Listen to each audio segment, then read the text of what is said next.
It is my duty to inform the House that the Speaker is unavoidably absent. Therefore, in accordance with the statutes, I would ask the Deputy Speaker to please take the chair.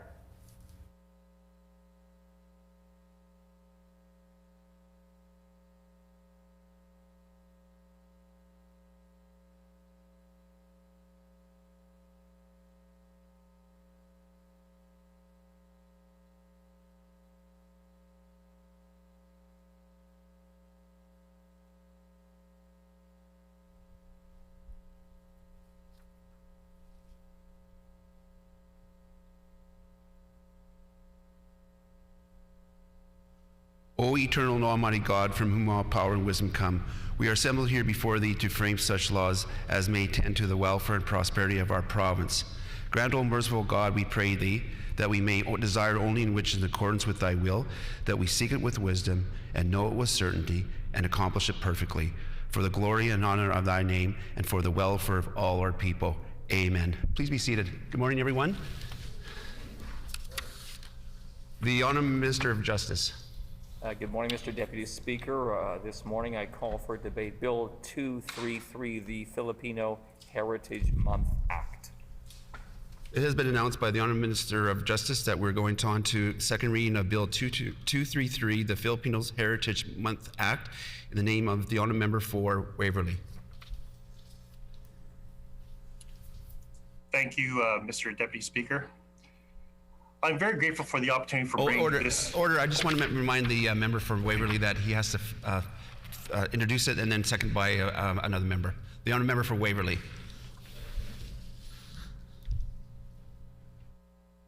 Honourable Member from Waverley, you can unmute. Yeah. Thank you, Mr. Deputy Speaker.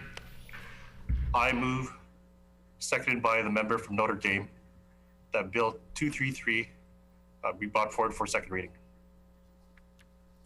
It has been moved by the Honourable Member for Waverley, second by the Honourable Member for Notre Dame, that Bill 233, the Filipino Heritage Month Act, be now read a second time and referred to the committee of this House. The Honourable Member for Waverley. Thank you, Mr. Deputy Speaker. I apologize, a bit sluggish. Was up late, like many of us, cheering our Jets, so go Jets go. Mr. Deputy Speaker, I'm very grateful for the opportunity for bringing this bill forward, Bill 233. The Filipino Heritage Month Act, Loi sur le mois patrimoine philippin, which will recognize the month of June each year in Manitoba as Filipino Heritage Month. And some may wonder why the month of June. Well, Mr. Deputy Speaker, June 12 is Philippine Independence Day. As a child, I vividly remember fellow Filipinos celebrating this day in Winnipeg, traditionally at Assiniboine Park, which is organized by the Philippine Heritage Council of Manitoba. I remember the one year they did not have it at Assiniboine Park in 1991. Which was held nearly 30 years ago. It was actually held at Crescent Park. So how do I remember this, Mr. Deputy Speaker? Because it was the first time I met my wife, Cynthia. So June is a special month for Filipinos around the world and just as important, and especially right here in the province of our friendly Manitoba. As one of my colleagues told me last week, there are Filipinos everywhere, touching every corner of the province. As of the 2016 Canadian census, 851,000 people of Filipino descent lived in Canada, mostly in urbanized areas. This number has been growing yearly. Between the 2011 census and the 2016 census, the Filipino community in Canada grew from 662,000 to 851,000, a growth of about 27% compared to the rest of Canada, which grew only by 5% during the same time period. Manitoba has the most Filipinos on a per capita basis, with Filipinos comprising 6.5% of the provincial population. Winnipeg is the metropolitan area with the most Filipinos on a per capita basis, nearly 10% in all of Canada. Mr. Deputy Speaker, so what makes a community influential? Other than the growing population that Manitoba has had immigrants from the Philippines, and to this day is still one of the largest source countries for immigrants. What makes a community part of a province's social, economic, political, and cultural fabric? Well, Mr. Deputy Speaker, I can name many factors and the many contributions of Manitoba's Filipino community, which I am proud to be part of. As I stated in the beginning, and according to the book, The First Filipino Immigrants in Manitoba, written by Ms. Gemma De Leon, Mrs. Leia Verga Magsino, and the late Ms. Leonie Bayon, it was in the 1950s when the first recorded Filipino immigrants in Canada arrived in Manitoba. Mostly nurses, doctors, teachers, medical technologists, and other professionals were part of this first wave of Filipino immigrants arriving from 1959 to 1965. Many of them came from the United States on either an exchange, scholarship, or work program as temporary residents on visitor or work permit visas. However, some of these Filipino immigrants decided to stay in Manitoba, as many of them received job offers. They found Winnipeg to be peaceful, friendly, and a safe place to live despite the extreme differences in climate compared to the Philippines. Mr. Deputy Speaker, from the late 1950s, I mentioned the occupations of nurses, doctors, teachers, which to this day we all know, whether you are in rural Manitoba or right here in the city of Winnipeg, Steinbach, or the town of Virden, many of these occupations are filled by individuals of Filipino descent. And I can proudly say my wife, who I met at that Philippine Heritage Day picnic 30 years ago, is a nurse herself. In the late 1960s till around 1975, the second wave of immigrants consisted of garment factory workers, which included sewers, cutters, sewing machine repairmen, and other workers. My father was one of them. So one may ask, how did Manitoba actively recruit so many Filipinos from the garment industry? Well, there was a need for these types of workers, and not only was this group skilled and experienced, but also knew how to speak English. At the time, the Philippines was ranked number 3 in largest English-speaking countries in the world, only behind the United States and the United Kingdom. And since we touch on language, or in this case, languages, the Filipino language has become one of the most commonly spoken languages in Manitoba. Not to mention, many of the Filipino immigrants who reside in Manitoba also probably speak one of the over 100 dialects in the Philippines, including Ilocano, Cebuano, to name a few. Historically, many Filipinos, like most immigrants, came here through the province's need of a hardworking and loyal workforce, as we see in the High Life pork processing plant in Nipua, Friesens Corporation, a book, yearbook, and packaging manufacturer in Altona, Standard Aero, and New Flyer Industries here in Winnipeg. And Mr. Deputy Speaker, I'm just scratching the surface. Manitoba's provincial nominee program has benefited and continues to benefit from the many Filipino applicants who now call Manitoba home. The overall growth of the Filipino population in Manitoba from back then, and the multi-generations coming from these pioneers and current immigrants, have also resulted in these individuals going into their own small business. When going into business for yourself, you can figure out a need or a demand. One of these types of businesses is the restaurant business. And we all know part of culture is the food. And as we all know, there are a number of Filipino restaurants, small grocery stores throughout our province. Who can resist the spring rolls, which we call lumpia, or pancit, Filipino noodles? And I'm sure many here have tried the wide variety of Filipino dishes and desserts. I applaud the many Filipinos who have contributed to our economy through small business. I also applaud the larger corporations who have seen the Filipino population grow to open up their businesses in Manitoba. Most of you have heard of Jollibee, the bustling network of over 1,000 restaurants worldwide, from the Philippines that has branched out to countries including Brunei, Vietnam, Hong Kong, Italy, the UK, and the USA. After 38 years since its founding, Jollibee opened its first store in Canada in 2016. Winnipeg, Manitoba, having the most Filipinos on a per capita basis for major cities in Canada, was the site of Jollibee's first restaurant in Canada. Not Toronto, not Vancouver, not Calgary, but right here in Winnipeg, Manitoba, Canada.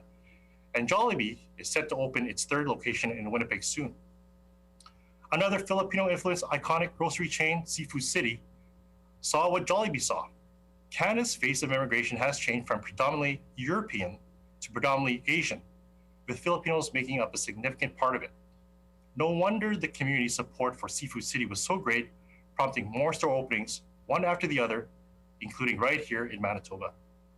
Even the major grocery chains are carrying Filipino food products. Mr. Deputy Speaker, I applaud the many Filipinos from the past supporting fellow Filipino immigrants as they arrived. And we continue to see many Filipinos working alongside immigrants from other countries supporting the transitions of new immigrants coming to Manitoba. Many of my colleagues from all sides of the House miss the public and private gatherings, and I'm sure many here have experienced attending a Filipino gathering, including a wedding, a birthday party, a christening at a church. And on the subject of churches, St. Dominic's Roman Catholic Church, in particular in Nipua, congregation has been in recent years filled up with many Filipino immigrants who now have a Filipino choir. And the town of Nipua celebrates a Filipino street festival of their own. Steinbach has their celebrations, and the Brandon Filipino Community Facebook page is over 600 members strong. I have met many kababayans in Swan River, Russell, Morden, Mendoza.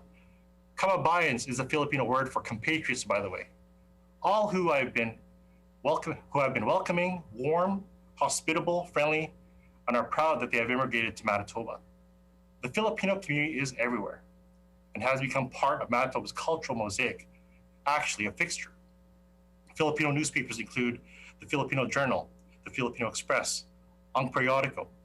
CKJS radio broadcasts the weekly program Good Morning Philippines, as well as the many social media pages based in Manitoba, which connects many Filipinos in and out of the province. The performing arts from Magdaragat Philippines, who have been performing at Mfolkorama since 1982. Sikaran Arnis, a Filipino martial art, is taught and practiced at many martial art clubs here in the province. Basketball leagues organized by Filipinos, whether be here in Winnipeg, Steinbach, the surrounding Western area, or Nipua. And we just had one of our own members from the Filipino community inducted into the Manitoba Basketball Hall of Fame, Mr. Manny Aranez. There are so many contributions and activities the Filipino community is involved in. Mr. Deputy Speaker, as a Filipino Canadian, I am very proud to see that our province has produced the most number of elected officials, and at every level. In 1981, the first Filipino Canadian MLA. In 1988, the first Filipino Canadian MP. In 2007, the first female MLA of Filipino descent. A total of 6 MLAs, and the Winnipeg City Councilor who also served as Deputy Mayor. So we, the Filipino community, have been very proud of having political representation. And regardless of political stripe, when I was younger, I was proud to see this and those who came before me inspired me to serve and go into politics. As Manitobans, we should be proud of those who have embraced and integrated into the Canadian way of life and contributions of this community, the Filipino community. There's no question my colleagues will agree this deserved recognition is long overdue, and I hope we can honor Manitoba's Filipino community, particularly in the month of June, as it says in the Act, with the advice and consent of the Legislative Assembly in Manitoba, that the month of June in each year will be known throughout Manitoba as the Filipino Heritage Month Act through the passing of this bill. The honourable member's time is up. Thank you, Madam Community Speaker.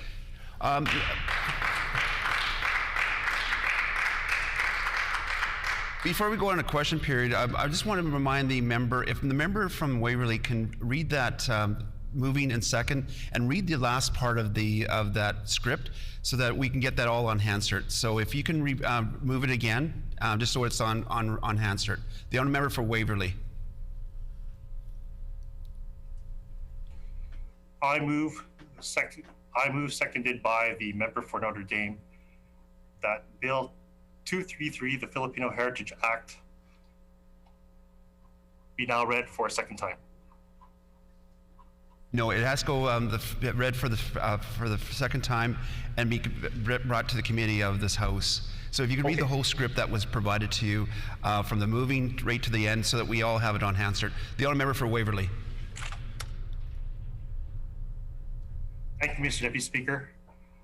I move, seconded by the honourable member for Notre Dame, that Bill 233 be now read for a second time. No, you got to actually the bill title 2, along with the secondary, be read second time. And the honourable member for Waverley. Thank you, Mr. Speaker. I apologize. I move, seconded by the honourable member for Notre Dame, that Bill number 233, the Filipino Heritage Month Act, or Loi sur le mois du patrimoine philippin, be now read a second time and be referred to a committee of this House. Perfect. Thank you very much. A question period up to 10 minutes will be held, and questions may be addressed in the following sequence. The first question be asked by a member from another party. Any subsequent questions may follow the rotation between parties, and each independent member may ask one question, and no questions or answers shall exceed 45 seconds. The honourable member for St. John's. This morning, in respect of our debate today, to acknowledge the labor of our colleague, the member for Notre Dame.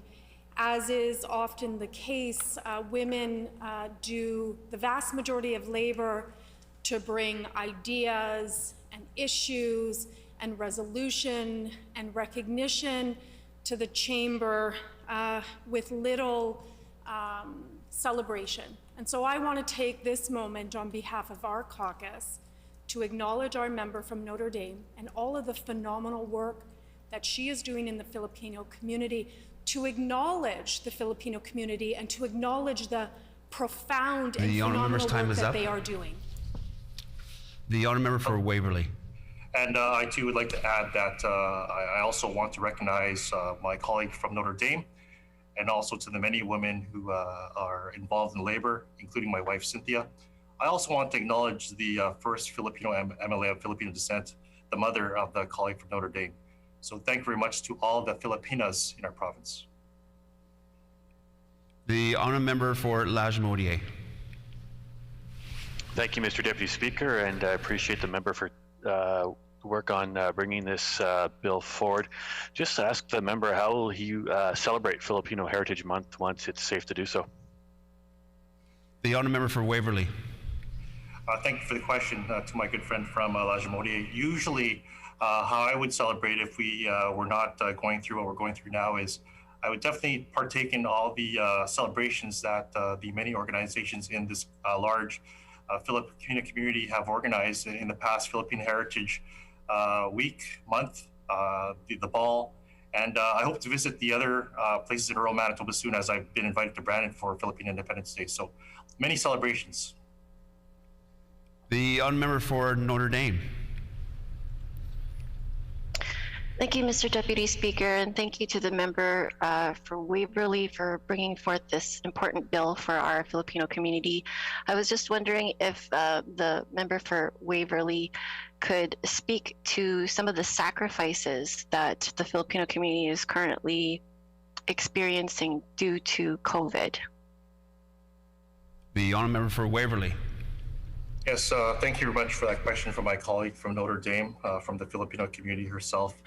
As we all know that many, as I mentioned, in the past and the present, many of the occupations that Filipinos are in is healthcare and in education, and they have taken a lot in terms of the workload, but have been very adapting to the changes that have been made, and as a government as well, we've made that easier for them in terms of providing interpretive languages services so that people can understand. And I thank them very much to all those who are in healthcare and in the education field. The honour member for Tyndall Park.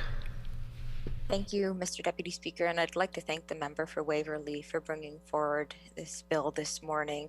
And similar to the question from the member for Southdale, I was just wondering if the member for Waverley could share with us some recommendations, some ideas in ways that people can, in fact, still celebrate even virtually this year.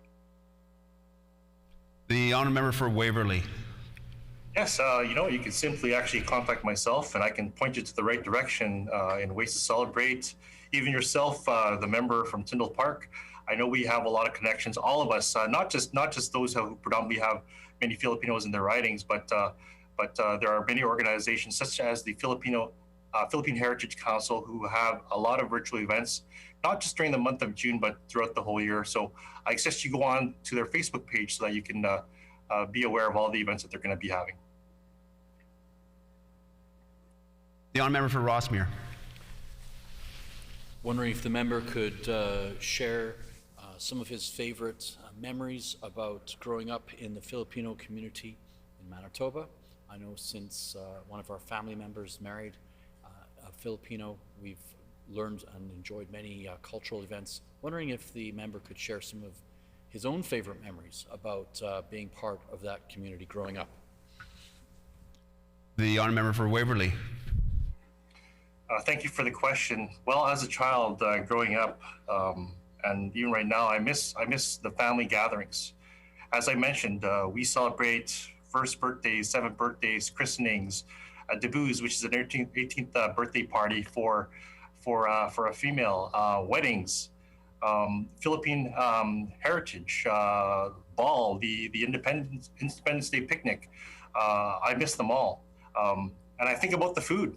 I guess maybe I didn't have breakfast today, but I just think about the lumpia, the pancit, and just the festive and cultural celebrations, that sense of belonging and family values that we have as a community. That's what I miss. The honourable member for Notre Dame. Thank you, Mr. Deputy Speaker. I was just wondering if the member for Waverley could speak a little bit about COVID infection rates and how that's disproportionately affected the Filipino community. The honourable member for Waverley. Yeah, thank you for that question. Actually, when I was doing consultation with some of the members from our Filipino community who I hadn't spoken to a while, that he had contracted COVID and that he had been off work for a while, but he's very thankful that Health Inc. was checking on him on a daily basis. And, I know that Shared Health and all those involved have been working very hard, diligently, with those members from our community who have been affected and to Manitobans overall. So I thank you for the question. The honourable member for Lagimodiere. Thank you, Mr. Deputy Speaker. And I know the member from Waverley had mentioned a number of prominent, or at least referenced some prominent folks in the Filipino community. But I was wondering, during this time of celebration, would there be anybody in particular, or any group of people in particular, that he would like to highlight to celebrate Filipino Heritage Month? The honourable member for Waverley. Thank you, Mr. Deputy Speaker. Well, first and foremost, I'd like to recognize all those Filipinos who are involved on the front lines, whether it be healthcare or education, the grocery stores. But I also want to acknowledge the first Filipino member of Parliament, Dr. Ipactacan, who I see as a mentor, regardless of the political stripes you have. But I also want to mention my father, because if it wasn't for my father immigrating here, my family members had told me that they would have never come to Manitoba to immigrate here. So I want to thank my father for immigrating here to Manitoba. So there are just so many to mention, but I want to know my father. The honourable member for Notre Dame. Thank you, Mr. Deputy Speaker. I was wondering if the member for Waverley could also speak a little bit about how job loss has been, how Filipinos have been affected by job loss due to COVID. The honourable member for Waverley. Yeah, during a pandemic, those are the unfortunate situations that are going to happen. But as a government, there are support systems in place, whether you are a working Manitoban or a Manitoban in business. So there have been those supports, and we will continue to listen to the community and the community at large to ensure that we provide the proper services for them. The honourable member for Rossmere. Thank you, Mr. Deputy Speaker, and wondering if the member could explain to us the significance of June, if there is significance in that particular month, and his reasons for wanting to make June and not another month the month to honor Filipino heritage. The honourable member for Waverley.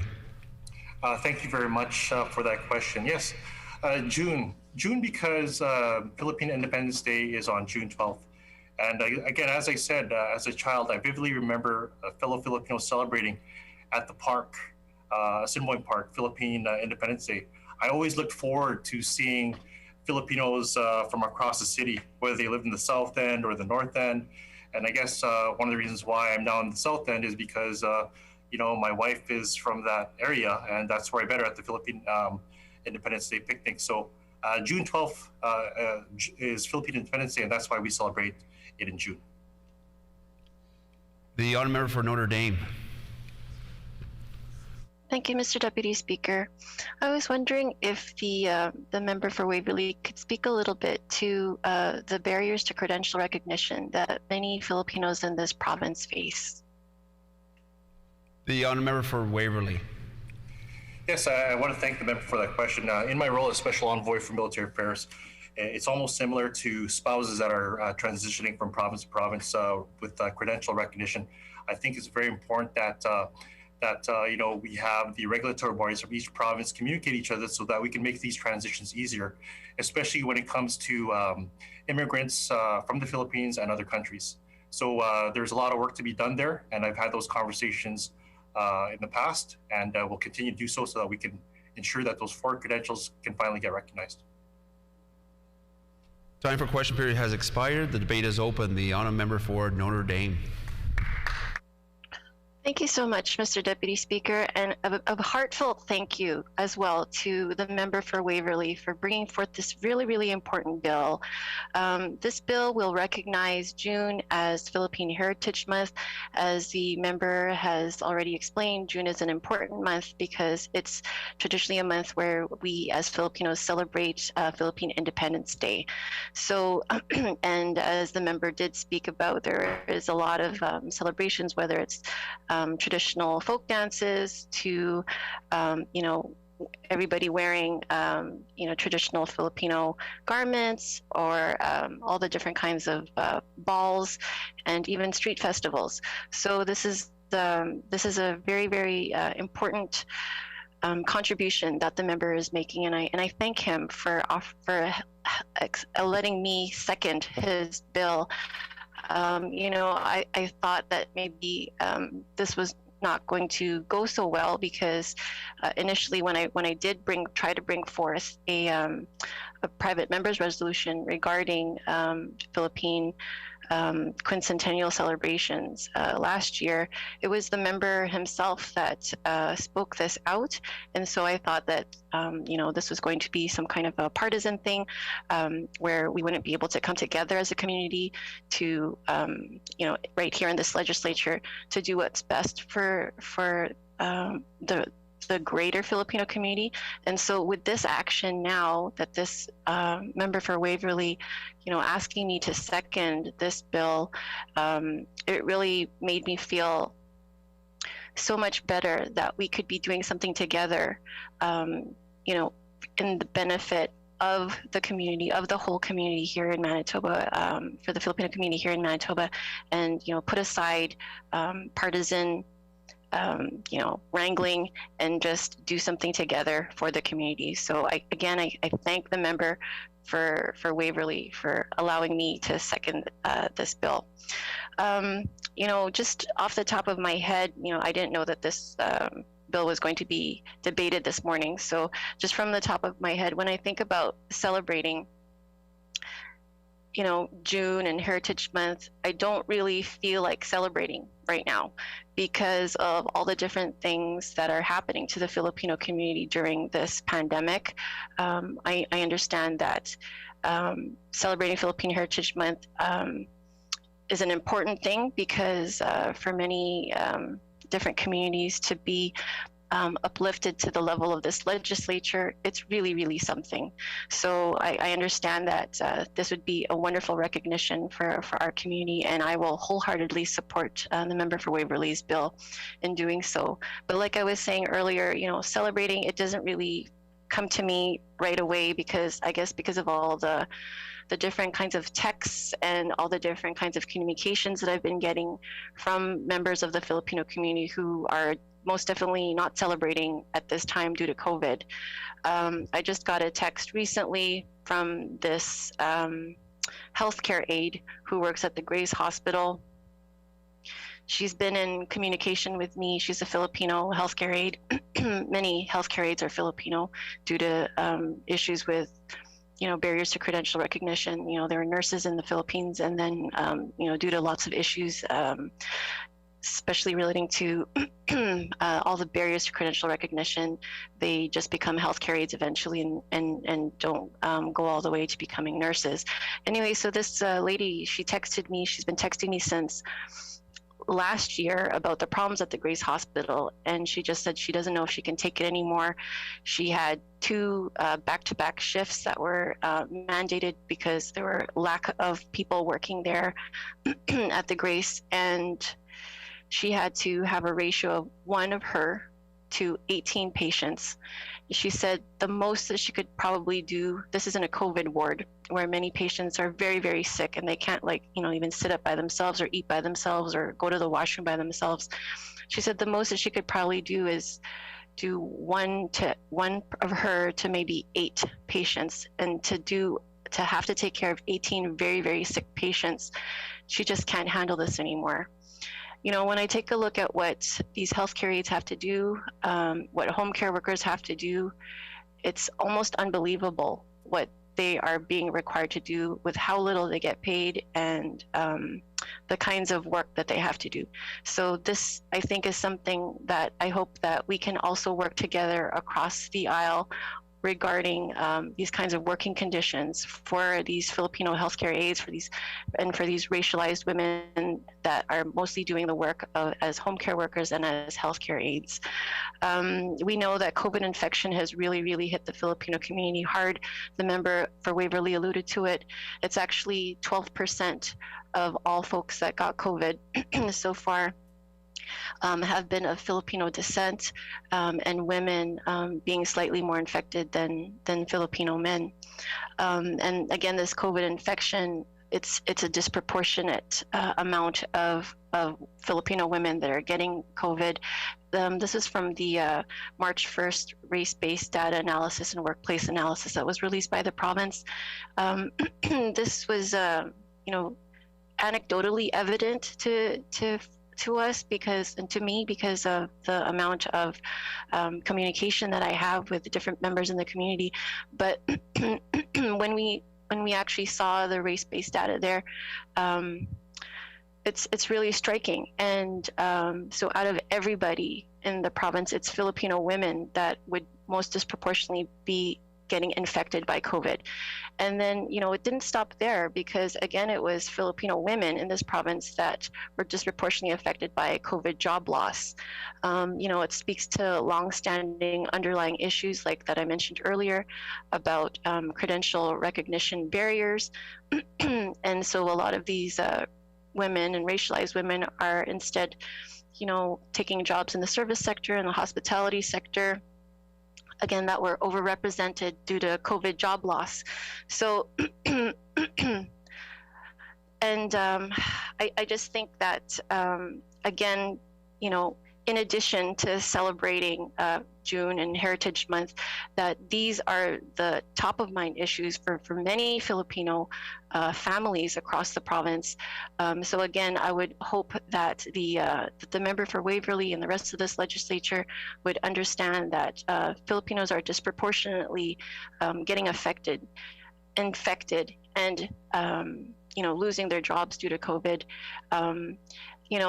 That rate, that statistic was from actually a CBC article, September 2020, that said that 42% of Filipino Canadians have reported job loss and cut hours compared to 34% of other Canadians.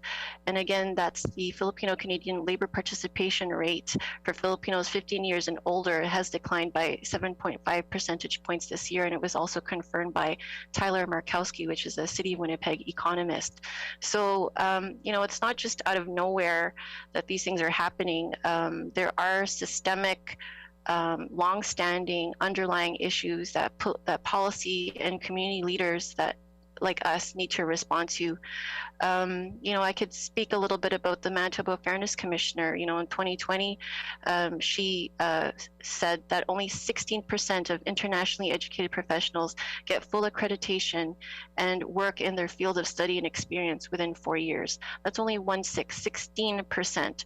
So there's a lot of struggle that has to happen. That's multiple jobs that people are taking in order to do that. And there's a lot more that this government can do to address the internationally educated professionals, to help them get their full accreditation and work so that they don't have to struggle in these types of jobs and they can be full participants in the Manitoba economy. We could also talk a little bit about the MPNP program. There is that head tax. It's a $500 head tax that many Filipinos have to pay. On this side of the house, we definitely like to see that removed because it is an unfair burden to many Filipino families. And secondly, there's just with the MPNP program, ever since it was 2015, we've seen that the overseas skilled workers stream, they have stopped accepting certain types of skilled work like nurses and teachers and engineers. And instead, we're seeing more reliance on the strategic initiative stream, which is employer-directed type of immigration into this country. So when you don't have that skilled overseas stream, what you're doing is we're not being able to sponsor our friends and our relatives, which has made that MPNP program very, very successful in retaining the numbers of immigrants that come here. And we're seeing again that, and I think it's related, that in that time— The honourable member's time is up. The honourable member for Lajmodier. Well, thank you, Mr. Deputy Speaker. Good morning and mabuhay. It is truly an honor to speak to this bill put forward by the member from Waverley. I want to thank the member for taking the time to introduce this bill today. I also understand it's his birthday, so happy birthday to the member from Waverley. I also commend him on bringing forward this bill and having a member of the opposition second the bill. This demonstrates, as was mentioned earlier, the nonpartisan nature of this bill and the willingness to serve the community. Manitoba has long been a beacon of hope for many people for over the province's 150-year history. Whether it's fleeing from persecution from war, famine, or simply looking for a great place to raise their family, Manitoba has become home to people from almost every continent in the world. Not only did they come here to build a better life for themselves, they also helped build a better life for all Manitobans. Our province has been inhabited first by Indigenous people, followed by early settlers from Europe, and later from Asia, and most recently from Africa and other parts of the world. My grandparents themselves were among the relatively recent European immigrants who fled their country during the Second World War, having to come to Canada to provide a future for their family. Despite the country of origin, I know that their story is not very different from the story of the many who came to this province and continue to come to Manitoba. Mr. Deputy Speaker, most of us, most of our families at least, have immigrated to this province at one time or another. People from Asia have been immigrating to Manitoba for quite some time, as evidenced by the first arrival of Indo-Manitobans approximately 100 years ago. However, it was during more recent times that we saw a larger influx of immigration from Asia, including the good folks from the Filipino community. The first wave of Filipino migration to Manitoba began in the 1950s, with a number of nurses arriving in Manitoba from Minneapolis to work at the Misericordia General Hospital. This paved the way for further migration from both the United States and the Philippines of teachers, nurses, doctors, and domestic workers. It was in the late 1960s and early 1970s that we saw an influx arriving to Canada due to recruitment efforts of garment companies, supported by the federal and provincial government. Once established, many of these new arrivals paved the way for their families to enter Canada. For the Filipino community, Winnipeg has long been a destination for possible immigration destination. Due to the history of immigration in Canada and Winnipeg specifically, our province became a place chock full of established social support networks and communities for folks from Asian communities, especially the Filipino community.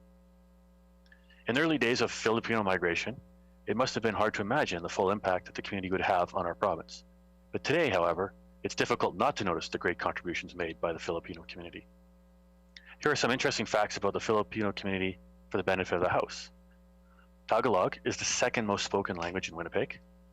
Winnipeg's high Filipino population, nearly 10%, has given rise to significance and voice of the Filipino culture, where it is not in larger centers. The Filipino influence stretches beyond Winnipeg. Approximately 20% of Filipinos who have immigrated to Manitoba since 1999 have settled outside the perimeter. Filipino immigrants have truly helped rural communities not just survive, but thrive. Manitoba is home to almost 10% of all Filipinos living in Canada, and approximately 83,500 people, according to the 2016 census. The Philippines has consistently fallen within Manitoba's top immigrant source country over the last 10 years, and Filipino permanent residents make up to 13.7% of the province's total immigration, with 71% arriving through a Manitoba Provincial Nominee Program. And today, the Winnipeg Filipino community is the second fastest growing community in our great city. And those are just some of the amazing facts surrounding the Filipino community. And after all these years of immigrating to Winnipeg, today the Filipino community is the second fastest growing community in the city. That reinforces the importance of Bill 233. We on the side of this House believe that remembering and embracing Filipino heritage will be key for communities to integrate, flourish, and bettering our great city, Winnipeg, and our province of Manitoba. The story of Filipino history and migration to Canada is key to understanding and appreciating the heritage. It's central to making Winnipeg and Manitoba home that was ensuring that communities remain connected to a Filipino diaspora. Economic opportunities aside, having an established Filipino community in Manitoba makes our province that much more attractive to those thinking about immigrating to our great province. Bill 233 gives Manitoba the opportunity to celebrate the valuable contributions of the Filipino people in the social, economic, political, and cultural fabric of Manitoba. Not only does it celebrate the culture, but it also invites others to appreciate, to learn, and connect with the Filipino community. The Filipino community has played a large part in broadening Winnipeg and Manitoba's culture. The efforts of leaders in the Filipino community have shaped Winnipeg into the great city we know today. Throughout their entire history in Manitoba, the Filipino community has been an integral part of our workforce.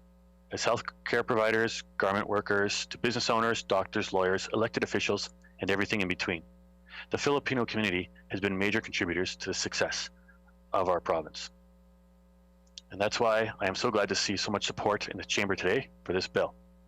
Celebrating the success and the incredible contributions by the Filipino community to our province is key to maintaining the cultural and crucial to strengthening the connection between Filipino and non-Filipino Manitobans. There may have not been a time so long ago when we took for granted the ability to celebrate things like Filipino Heritage Week, to gather in crowds, and the ability to enjoy all these experiences. After COVID, I think we can all reflect on just how important it has been to celebrate the finer things in life. And once COVID is in the rearview mirror, I look forward to getting back to the normal activities and events that I look forward to joining my colleagues in celebrating Filipino Heritage Month and all the events that will come with it. I, like many of my colleagues, have attended events with the Filo community over the years, as there are many. However, I just want to highlight a few of the events that stand out most to me. The first was the Philippine Independence Ball. I had the opportunity to watch a swearing-in ceremony for the Knights of Rizal, which is a very interesting organization and a very interesting ceremony into itself. The Manitoba Filipino Street Festival, of course, Folklorama, the Bibak celebration, and the flag raising at PCCM, or the Philippine Canadian Center of Manitoba, for celebrating of Philippine Heritage Week. And these are just some of the many Filipino events around Winnipeg. And with the growing Filipino population across the rest of the province, I know that there will be more events, activities, and opportunities to celebrate this amazing community. Although there's so much more I could put on the record, I will cede the floor to another members so they can speak to this great bill. Thank you so much, Mr. Deputy Speaker. The honourable member for Burroughs.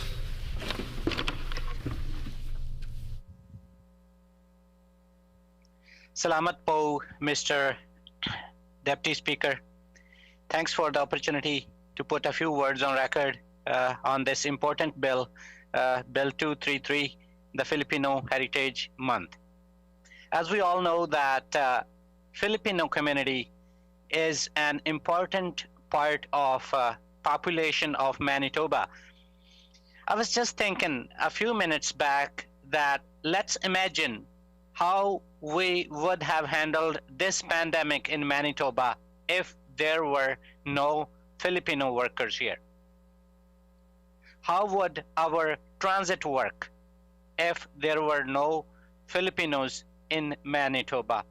How would our schools work if there would be no Filipino immigrants in Manitoba? How would our legislature chamber work if there were no Filipino MLAs? So first of all, I want to say thank you to all Filipino people in Manitoba to make this province a better place to live. There are so many people contributing to various walks of life that we cannot even thank enough.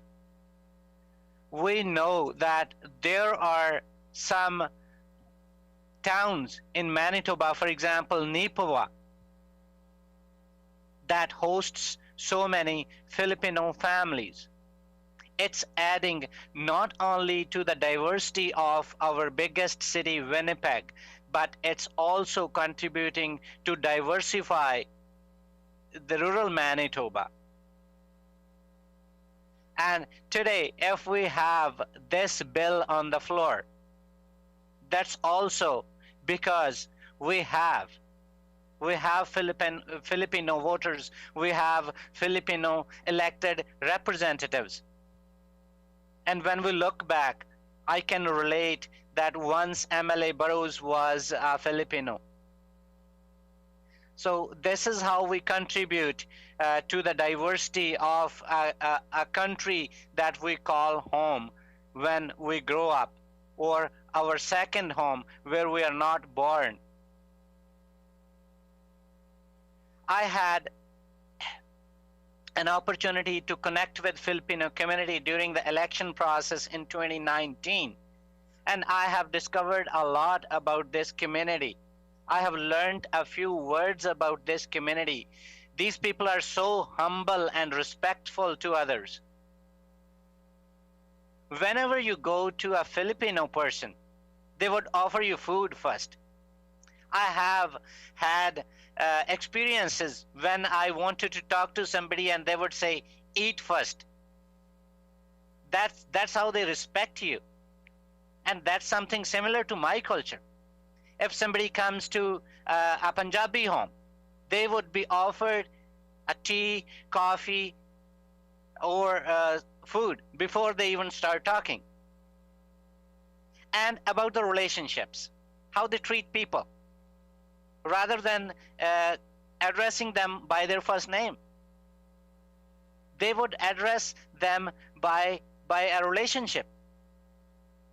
For example, I've even seen official communication in Manitoba where a lady is addressing, a Filipino lady is addressing a Filipino male who's older than her age in an email. She would write Kuya, which means elder brother. Similarly, when you talk to somebody, a male or a female, who is older than you, maybe your parents' age, you would use the word Tito or Tita. So Tito is a word equivalent to uncle. So that's a way of paying respects to people, because they want to be humble. They want to offer their love and respect to other people. I had Filipino colleagues in Manitoba agriculture when I worked there. I have Filipino staff in my office right now. I had Filipino volunteers in my election campaign.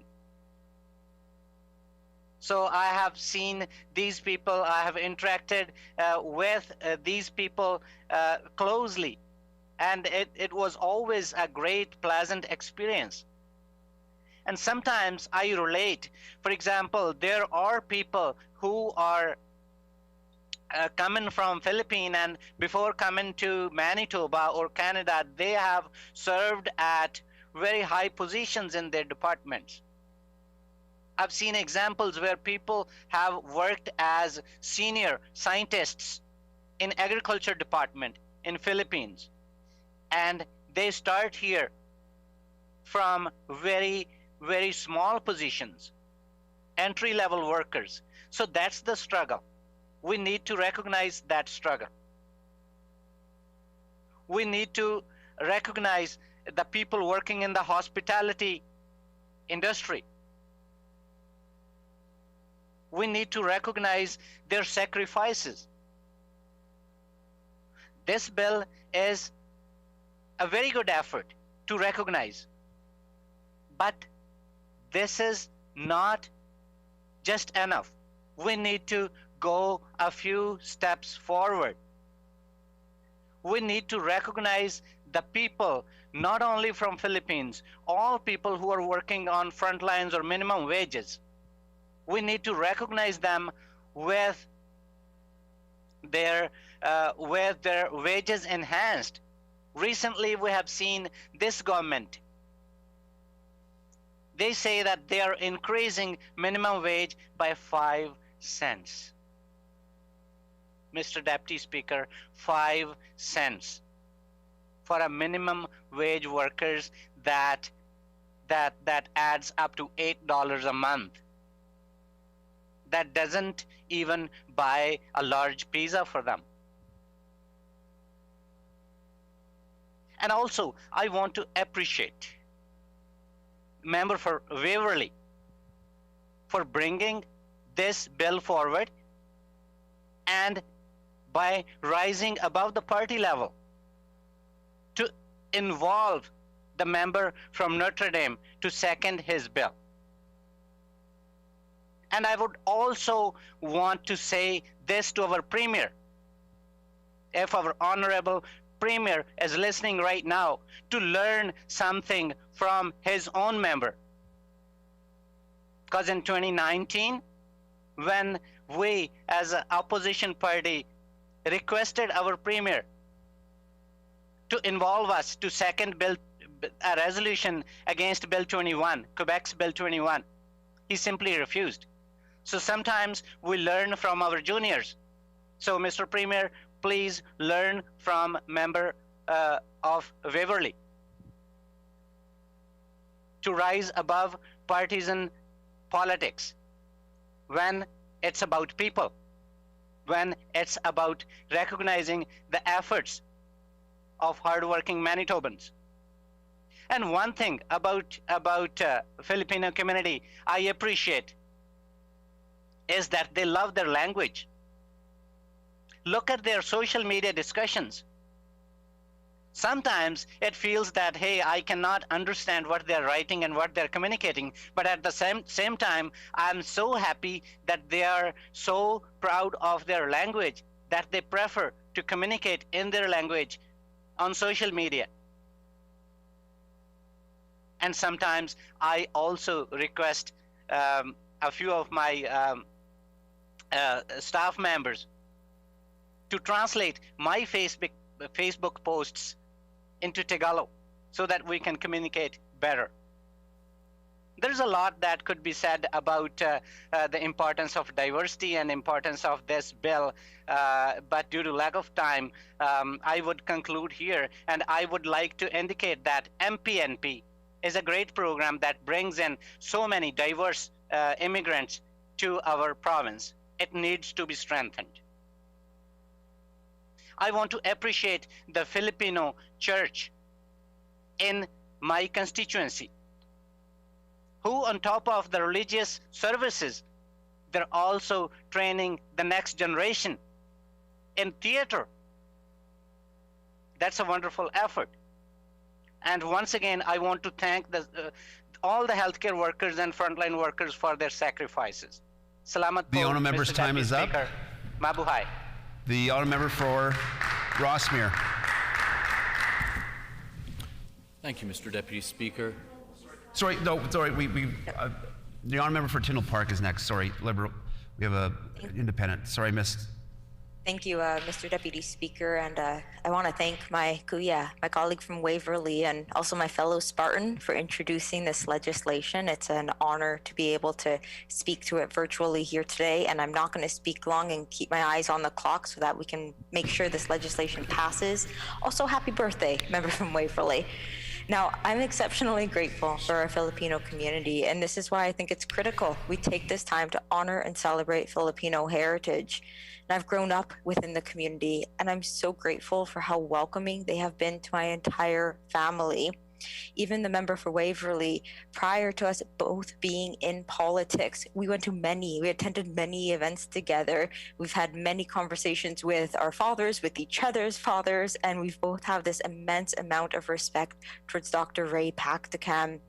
Mr. Deputy Speaker, I'm condensing a lot of my thoughts here just so I can share as much as I can within a few minutes, but I really want to say how cool it is that the member from Notre Dame, the member from Waverly, and myself, all from 3 different political stripes, were sort of held together as Spartans. We all attended Sisler, and this has given us so much ground to be able to bond on and be able to work together now on.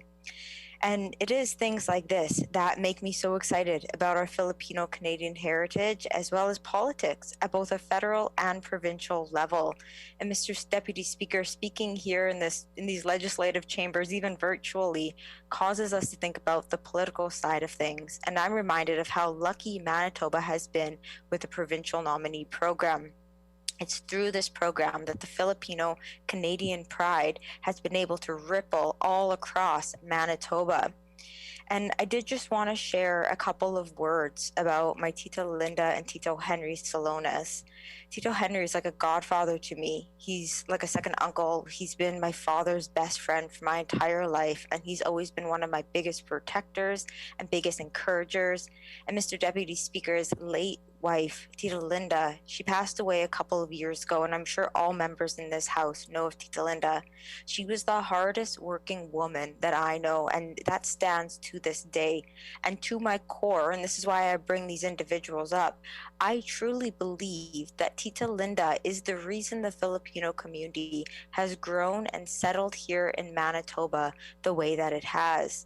Tita Linda invested so many of her efforts into making life better for anyone that she could, and I attribute Manitoba's Filipino population to her, and I will forever be grateful for her efforts in growing our Filipino community here in Manitoba. So with these few words, Mr. Deputy Speaker, I was only given about 4 or 5 minutes to speak, and I do want to make sure we go to a vote. I just want to thank the member for Waverly for bringing forward this bill. I think it's extremely important and wonderful opportunity to be able to celebrate. We know the importance of celebrating right now throughout a pandemic, even more than ever, Mr. Deputy Speaker, and encourage all my fellow MLAs to go to the Philippines, because Filipino culture is now a part of our culture here in Manitoba. It's part of our identity. So we Manitobans, we need to experience it as firsthand. So thank you so much for the opportunity to speak. Salamat po, Mr. Deputy Speaker. The honourable member for Rossmere. Thanks, Mr. Deputy Speaker. Obviously, I want to speak in support of the bill. The Liberals have indicated the same. I believe the official opposition have said kind words. It'd be wonderful if we could pass this unanimously, and so I'd like to see if it's the will of the House to call for a vote. Is it will of the House to call for a vote? I hear a no. Agreed. All in favor of the, no, I said no, right? The honourable member for Sabatel.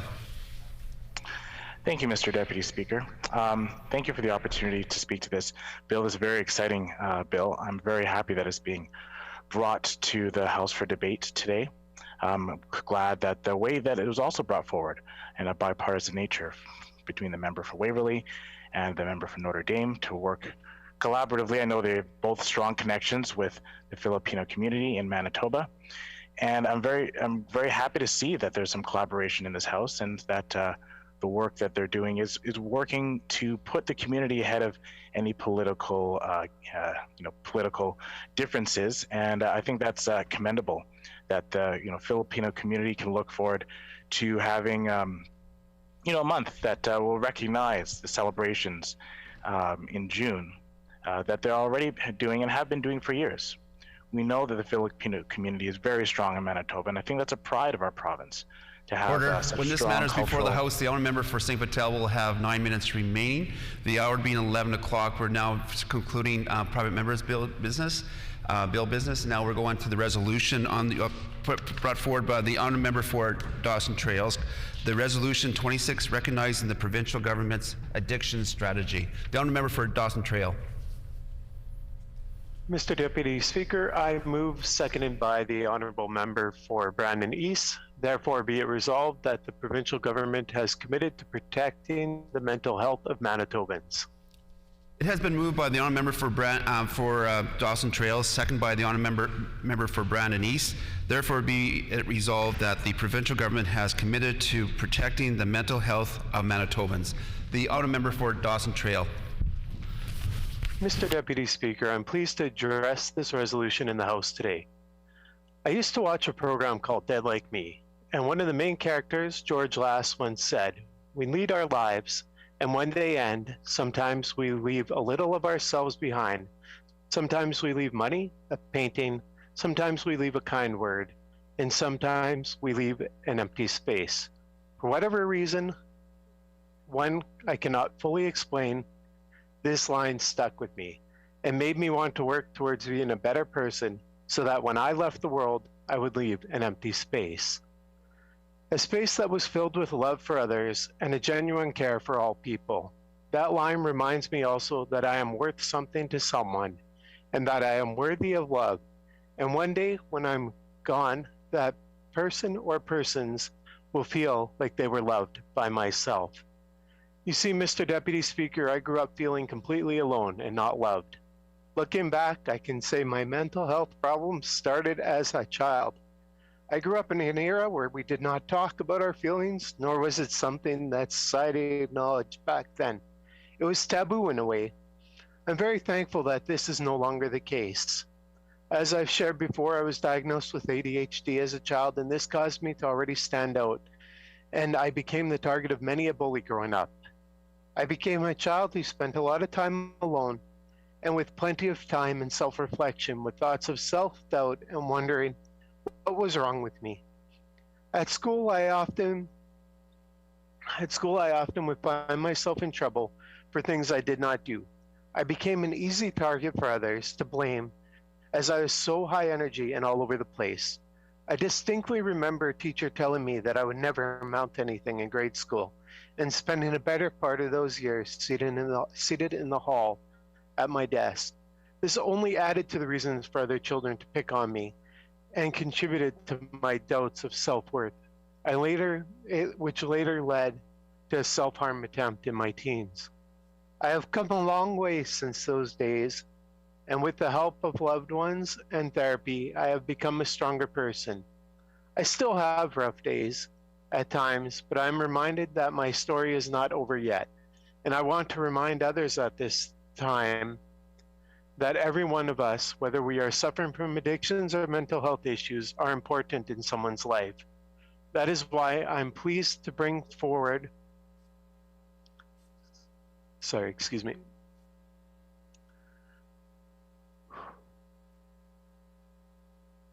That is why I'm pleased to bring forward this resolution for all Manitobans. It is crucial that we commit the time to it as a legislature and give it our full attention as a government. We need to be aiming for results and not just trying to score some political points. Though addiction is not new and started long before this pandemic we are facing, it has indeed brought on a new height of problems. The COVID-19 pandemic has created many pressures and struggles for Manitobans, which has brought on a record increase in opioid uses and deaths in Manitoba.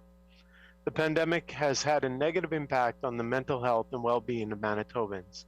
The pandemic has created social isolation as a result of necessary public health measures, loss of incomes, and limited access to some services. The evidence in Manitoba is apparent. Manitoba has shown leadership in addressing the fight on addictions. Our government has taken many initiatives to fight the growing concerns of addictions in Manitoba. Our government has made commitments to take steps that have resulted in progress in addressing addictions in Manitoba.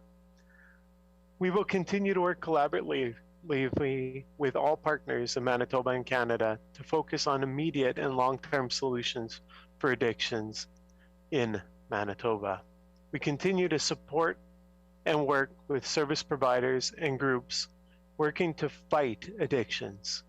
We will continue to work and support enforcement agencies and other governments to combat drug dealers, addictions, and deaths occurring from it. Let's not forget that it could be someone close to you that is struggling with addictions and mental health. A family member, a coworker, friend, or neighbor. Addictions and mental health can affect everyone. In spring 2018, the Manitoba government commissioned the Virgo Report to evaluate Manitoba's mental health and addiction strategy. Our government believes in the advice of top medical professionals. This is why our addiction strategy has been based on the findings of the Virgo Report. This report acts as a guide to determine what processes and strategies would be established to assist on the fight against addictions in Manitoba. Our government is investing in initiatives and services that will connect Manitobans struggling with addictions and mental health with supports they need to preserve their health and safety. In 2018, the RAM clinics aligned with the 2018 Virgo Report, improving access and coordination of mental health and addiction services, a provincial strategy for all Manitobans. I'm pleased to report that since the opening of these clinics, more than 2,000 Manitobans suffering from addictions have accessed help for their addictions through these facilities. Our government listens to Manitobans. To date, we have RAM clinics in Winnipeg, Selkirk, Thompson, Brandon, and Portage La Prairie. These clinics provide immediate counseling, prescription-appropriate addictions, medications, including opioid agonist treatments. They are able to provide those seeking help to beat their addictions with the community resource and programs. Our government has invested nearly $50.2 million into 30 initiatives in order to provide better mental health services to those battling with addictions.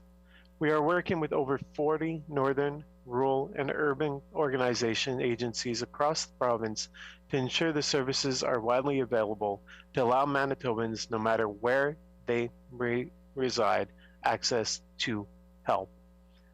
The issues of addictions is an intersectional and it is related to other critical issues such as homelessness, mental health, and isolation, and on larger scale a symptom of issues surrounding gender, sex, race, and ability. Our government has just invested over $2 million and 100 supportive recovery housing beds to help Manitobans who have received addictions treatment successfully transition back to the community. 70 in Winnipeg, 40 coming online at Riverwood House, 20 at Silo Mission, 30 at Tamarack, 12 in Thompson, and 9 in Brandon. Some of these recovery houses will go directly to support women. As stated in the Virgo Report, they were a priority group for the Virgo recommendations, and we're also pleased to have the opportunity to provide investments to support this amazing work that is being done. The Addictions Foundation of Manitoba offers 30 sobriety-based transitional housing units at River Point and also Brook Oak Recovery Center, which will be coming online this year, offering 15 new beds. Our government has invested in programs that will reach all Manitobans, no matter what gender, race, and ability. Our government recognizes the importance of cultural connections, safety, prevention when it comes to addressing addiction issues. Some key areas of focus have also included investing in women's shelters, northern resources, and education and resources for youth. As of January 2021, there were 136 authorized Suboxone prescribers for opioid use disorder in Manitoba, and 124 authorized methadone prescribers for opioid disorders as well. We will support opioid replacement therapy in an effort to address the significant opioid situation in Manitoba and the unintended impacts of COVID-19. Our government recognizes the stress caused by COVID-19 and is aware that it has resulted in an increase in mental health issues in all demographic areas of Manitoba. These mental health issues range from anxiety, depression, suicidal thoughts, increased substance abuse, and reliance on substances to help individuals cope in their daily lives. Communities all over Manitoba continue to be impacted by the illicit drug use and mental health diseases and addictions. We continue to experience the loss of community members, and we continue to try to provide necessary support for those suffering with addictions. We are not alone in this challenge. Mental health, disease, and drug addiction problems continue. Member's time has expired. A question period of up to 10 minutes will be held, and questions may be answered in the following sequence. The first question may be asked by a member from another party. Any subsequent questions must follow a rotation between parties. Each independent member may ask one question, and no question or answer shall exceed 45 seconds. The member for Point Douglas. Miigwech, Assistant Deputy Speaker. I want to thank the member for Dawson Trails for having the courage to share his story. I'm sure that it'll, help others who are struggling as well, possibly share their stories and seek help, so that they're not in the same situation that the member found himself in when he was younger. I do have a question though. Does the member support the creation of a safe consumption site? The member for Dawson Trail. I'd like to thank the member for Point Douglas for those words of support and the acknowledgement of my past struggles. We will continue as a government to focus on what the experts are recommending. So when it comes to safe consumption sites, we'll continue to listen to their advice and their direction. The member for Brandon East. Well, thank you, Mr. Acting Deputy Speaker, and I too want to, acknowledge that sometimes it is difficult to reach out and share your thoughts on mental health and addictions, and I applaud the member and my friend from Dawson Trail for doing just that. I know when we bring forward resolutions, there are often times that we look at timeliness of bringing these forward, and I'm wondering if the member from Dawson Trail could tell us what the timeliness of this resolution is. The member for Dawson Trail. I'd like to thank the member from Brandon East for that question, and I'm trying to avoid becoming incredibly partisan, but I know last week we had heard from members opposite on how they felt that we were just not doing anything, and part of me felt that this just isn't the truth, and the timeliness of this is that during this pandemic we are actually working to improve mental health and address the addictions of individuals that are suffering through this pandemic. So its timeliness is 100% perfect, as we need to put something positive on the record as to what our government is doing.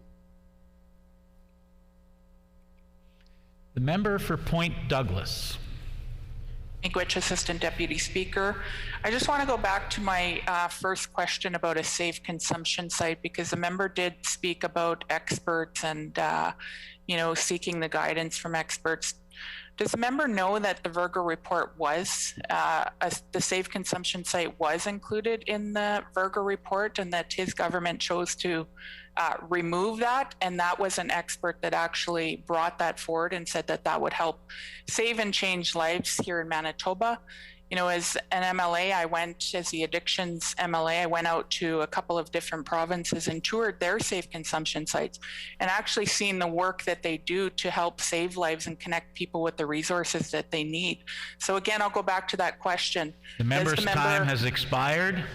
The member for Dawson Trail.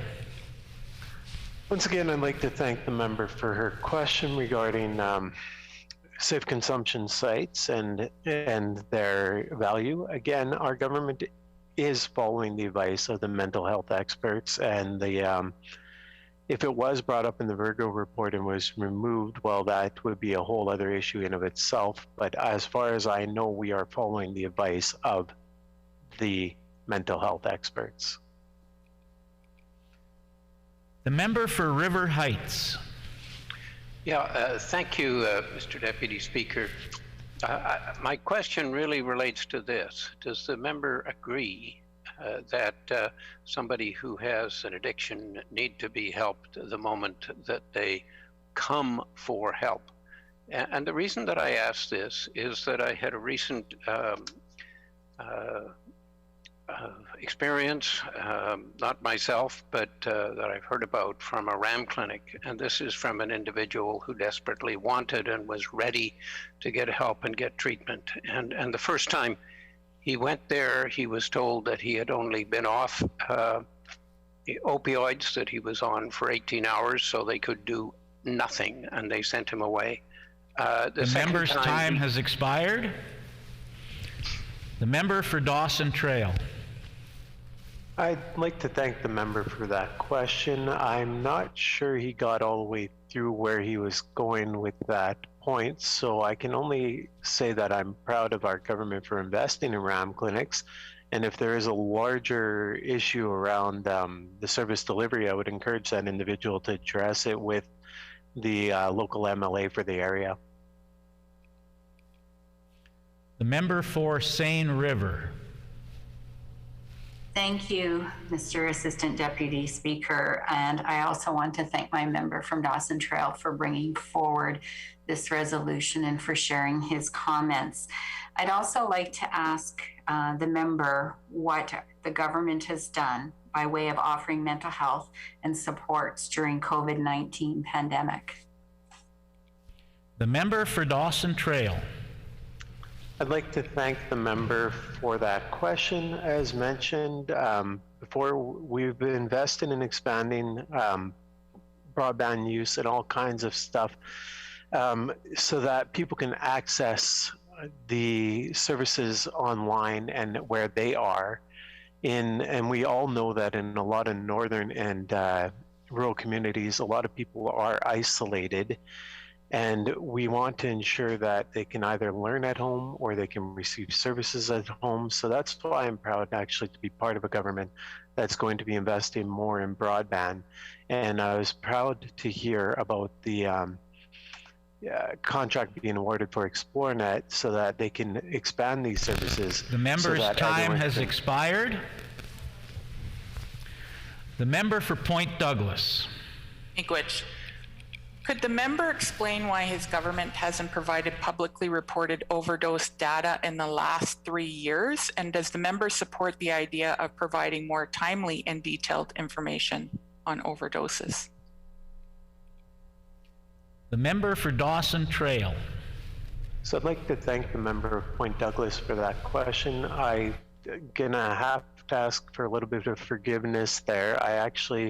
This little bit of my component of ADHD, literally I got distracted by something, so I haven't quite fully caught the question, and I don't know if the member would like to ask it again. As you can hear in the background, there's some dogs barking and stuff, so I didn't quite hear properly.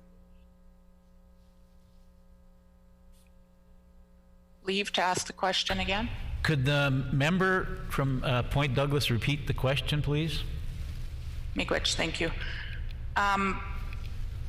Could the member explain why his government hasn't provided publicly reported overdose data in the last 3 years?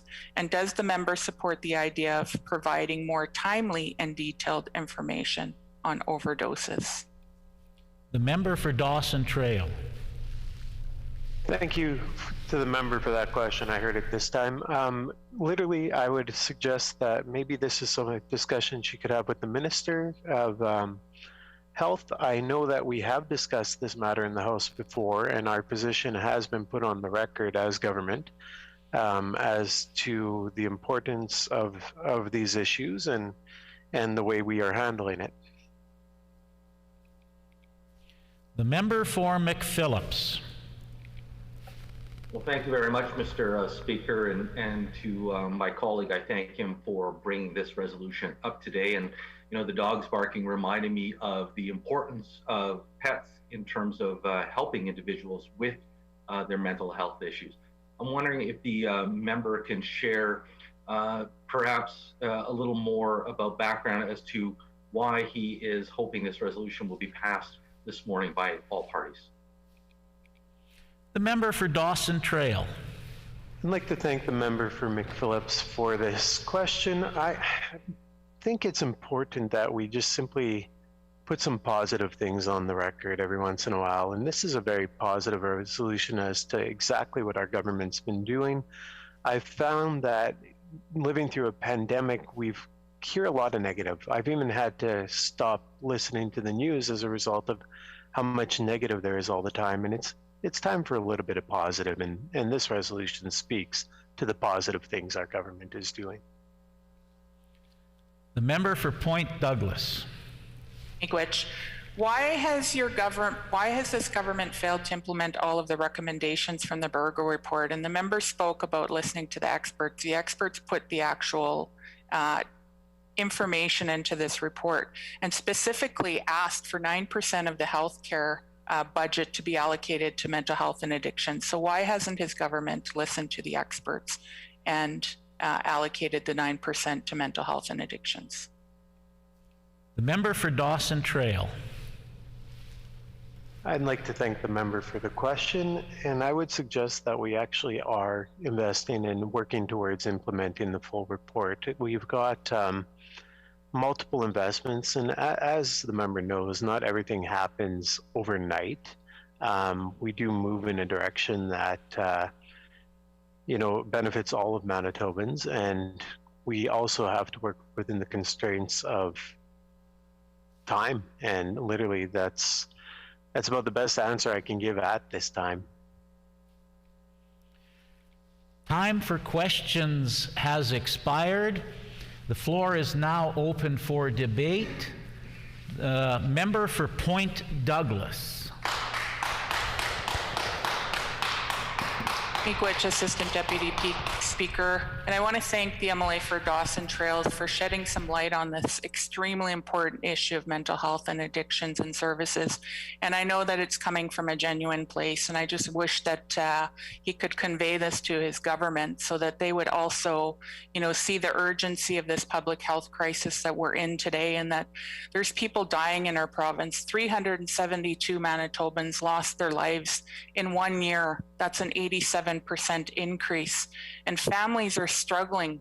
Families are grieving. These were mothers, these were fathers, these were daughters, these were friends, these were community members, people who, might have started with a mental health issue that didn't get the support that they needed because it wasn't there, and then turned to addictions to, help with the mental health struggles that they were having, and ended up losing their lives. And this government continues to fail after fail after failure. And the failure is resulting in Manitobans losing their lives. And, we have 372 families just in 1 year that are grieving the loss of their loved one. These aren't just numbers. These are people. These are humans. These are people who have contributed to our community of Manitoba here. And, for our government to pat themselves on the back and say that they're doing, an amazing job at addressing the mental health and addictions crisis that we're in today is simply shameful. It's, talk to the families, talk to those 372 families and tell them what you're doing, and ask them if they're doing enough, because you're not doing enough. And that's what they'll tell you. Their loved one would not have died. These were preventable deaths. This government would only listen to the experts as they say they're doing. And I know the member from Dawson Trails says that it takes some time, but this government has had 3 years since the Virgo report came out. 3 years that they could have been making, implementing the recommendations. And the recommendation recommends 9% of the health budget be allocated to mental health and addictions. And this government is nowhere near that. And what has it resulted in? It's resulted in people struggling with their mental health and not being able to get the support that they need. And especially locally, this government likes to boast about investments that they're making. They're not even investing locally here. You have a multi-million-dollar company, Morneau and Chappelle, that's getting $4.5 million to provide mental health supports, a call line to call someone who probably doesn't live in our province, probably doesn't know about the resources or what people are struggling with in our province. Every province is different right across this country. And it's not a blanketed, kind of thing that we need to be doing. We can't just apply the same thing from Saskatchewan that we're applying here in Manitoba or in BC.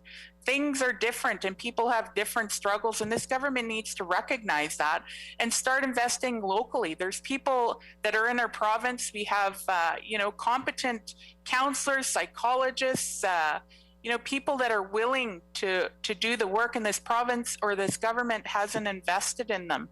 And, it's a shame. So I just want to say to the member from Dawson Trails that, I know you're coming from a genuine place, but you need to advocate with your government. And you've said that we should be advocating with our local MLAs.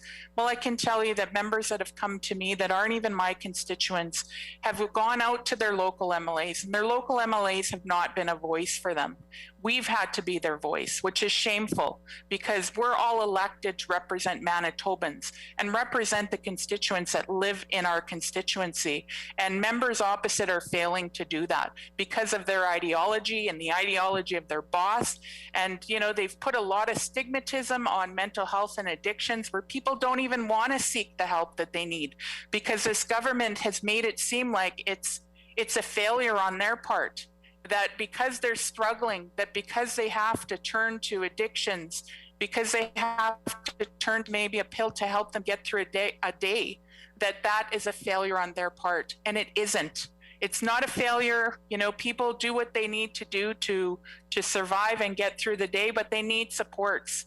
They need supports from this government, and this government continues to, underfund, make cuts to places where they need investments. And, the Seneca Warm Line out of Sarah Riel Incorporated is just one example. 113,000, Assistant Deputy Speaker. That's all that they were asking for. They serviced over 11,000 Manitobans in 1 year. The Morneau and Chappelle only serviced 4,000 Manitobans in that same year. And they're getting paid $4.5 million, while Morneau and Chappelle only asked for 113,000.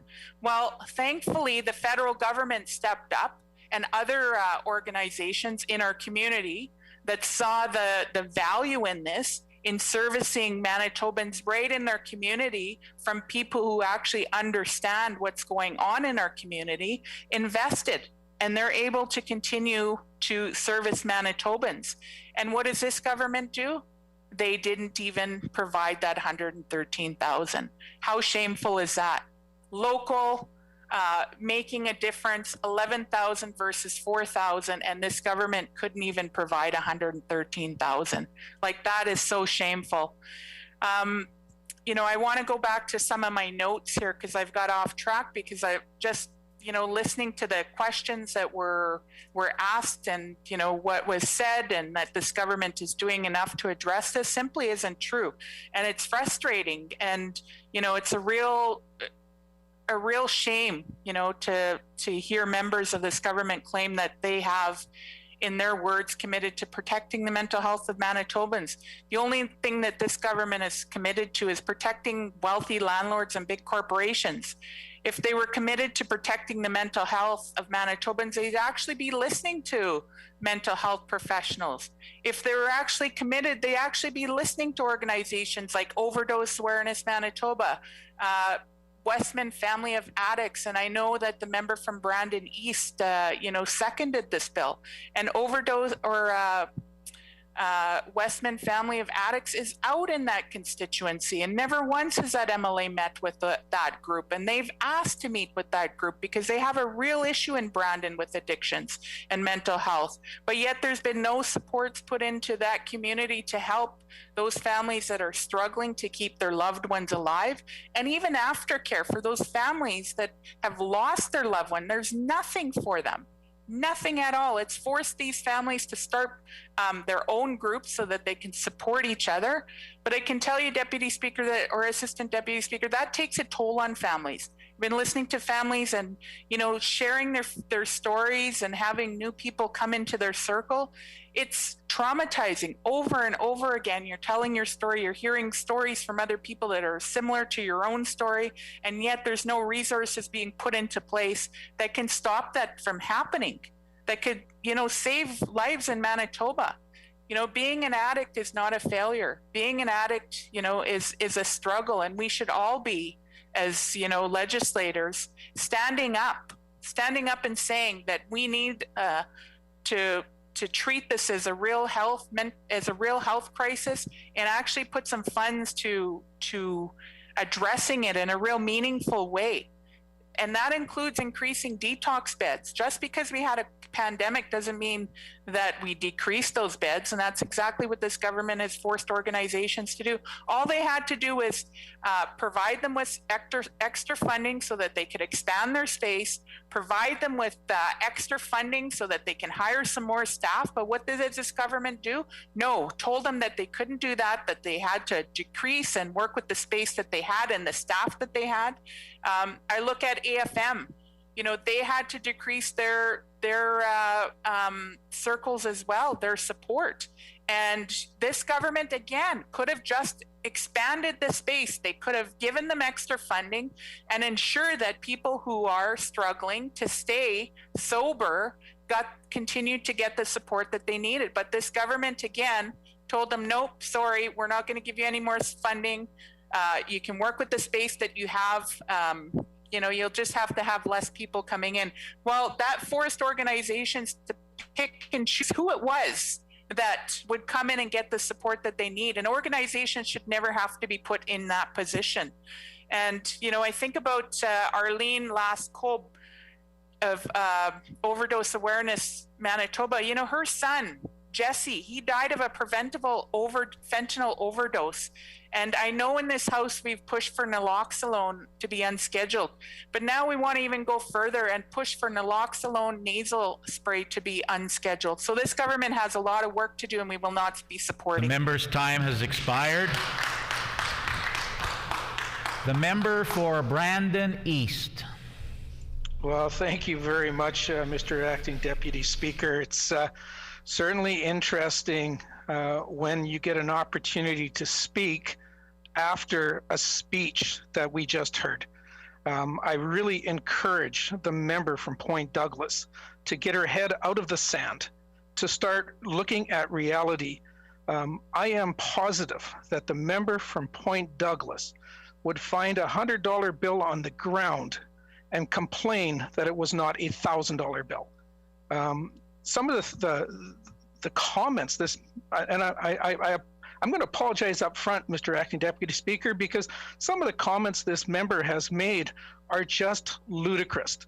But I will say one thing that this member is good at, and that's words. She's good at slanting words no matter what comes to the floor. It doesn't matter what anybody else does, it is just not good enough for that member. I wasn't going to say a lot about the comments from the previous member, but let's talk about the Westman family of addicts. I have had numerous conversations with that group. I have had numerous conversations with Kim Longstreet and her group. There is a committee out there that Kim Longstreet has put together. Unfortunately, we are sitting in Winnipeg right now, so I have my assistant is attending those meetings, or has been attending the meetings, along with the mayor, and we have work to do. Absolutely, we have work to do.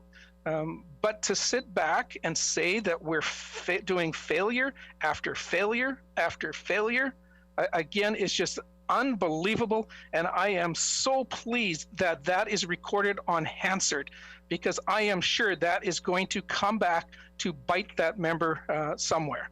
So again, we talk about many things, Mr. Acting Deputy Speaker, and I do again want to acknowledge the member from Dawson Trail to bring this forward with passion, to bring this forward with experience, And a lot of us take that experience for granted. I worked, as you know, Mr. Acting Deputy Speaker, I worked in healthcare for 21 years. I have never, ever proclaimed to be a professional in mental health, and definitely not in addictions. I'm fortunate, and I understand, that people do become addicted to, whether it's drugs or alcohol or gambling. There's a number of things that people become addicted to, and I'm never ever going to blame anybody that's become addicted, and neither is this government. I have never once heard anybody in this government, since I've been here since 2016, that has said anything to that contrary, to that statement.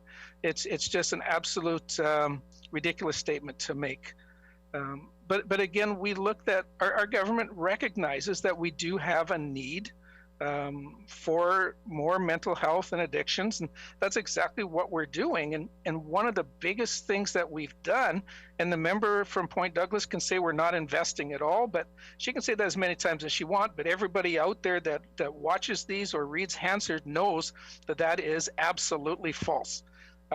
Look at the investment we've made, being the first government or the first time Manitoba's implemented a Minister of Mental Health, Wellness and Recovery.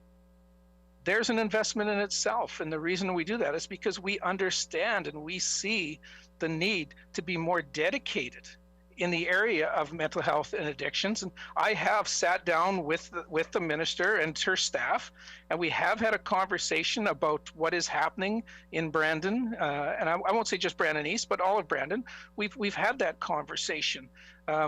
We have some ideas of what needs to be done, and giving money. And I know the NDP has been very famous at just throwing money at issues, hoping they'll go away.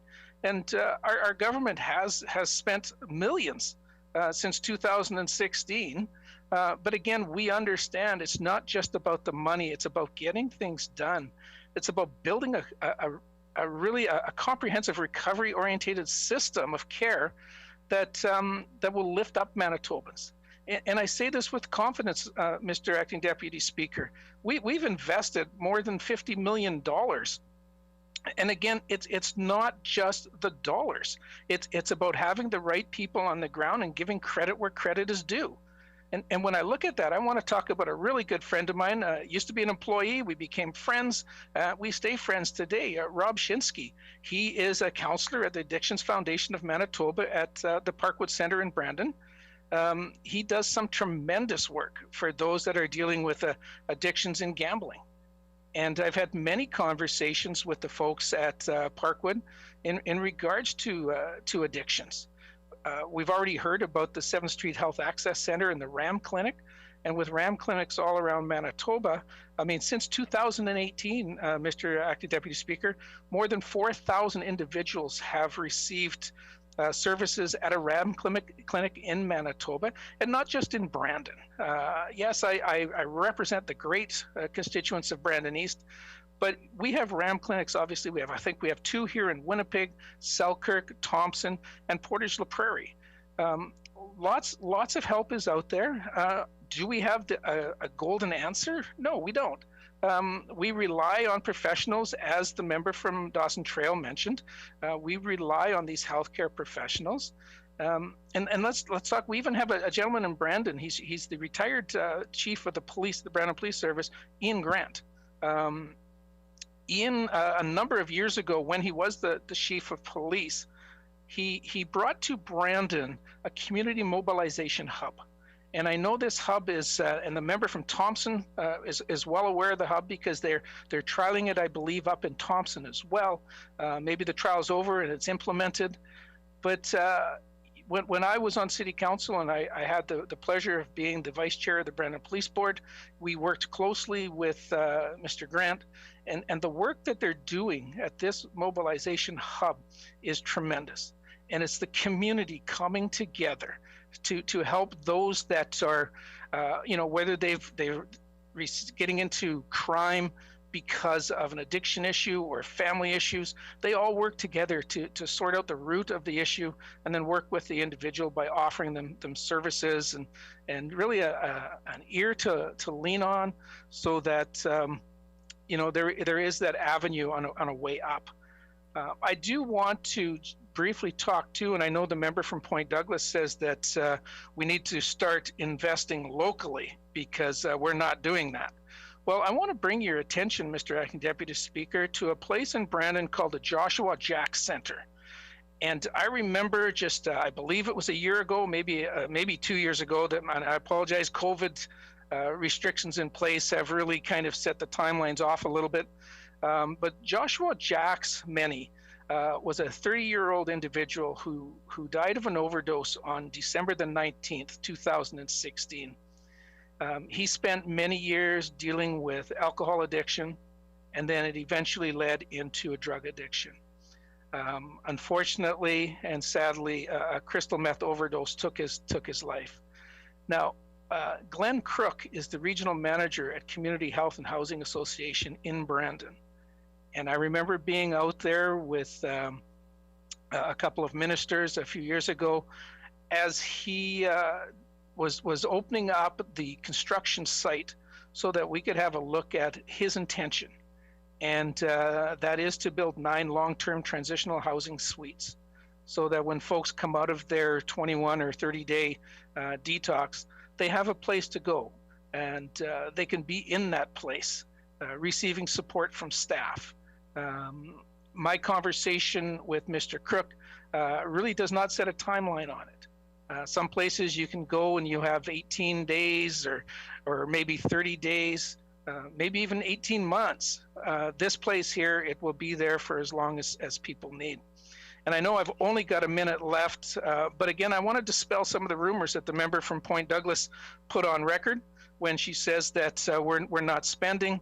And I just want to say 1.5 million expanded the distribution of Thrival kits, 823,000 the Northwest Youth Hub, 621,000 expanding Project 11, the Métis Cart program, $1.9 million, 2.4 million for the Clinic Community Health Center and Laurel Center, 1.6 million for Community Schools program, 1.12 million for Street Reach Winnipeg and Manitoba Adolescent Treatment Center, 1.12 million in partnership with Indigenous organizations, 3.8 million for expanding the Nichipiwan's Winnipeg facility.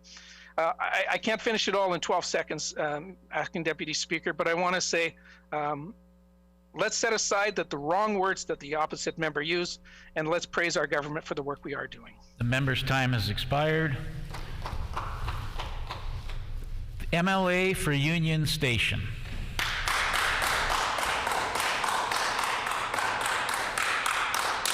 Thank you, Mr. Acting Deputy Speaker. I'm grateful for the opportunity to put a few words on the record. I want to thank the member for Dawson for bringing this resolution forward. It is really important that whenever we can, we talk about the realities related to problematic substance use, addictions, and unfortunately, some of the outcomes that we've seen, especially during this pandemic. As my colleague from Point Douglas has already identified, here in Manitoba, we have seen an astronomical increase in deaths related to substance use and addictions. 327 lives lost to addictions, to overdose, and quite frankly, a significant number of those, I want to be able to say that they're all preventable loss of life, actually, because if we have the mechanisms in place that are needed, if we address adverse childhood experiences, childhood trauma, if we address the fact that many folks have mental health needs that need to be addressed at as early a stage as possible, then we will see better outcomes. And I want to make sure that I address some of the comments made by the member for Brandon East. This member has on previous occasions expressed his frustration with my colleague, the member for Point Douglas, putting on the record that this government continues to fail Manitoba families who are navigating addictions, mental health issues, etc. And I think that this member needs to really check himself. He really does.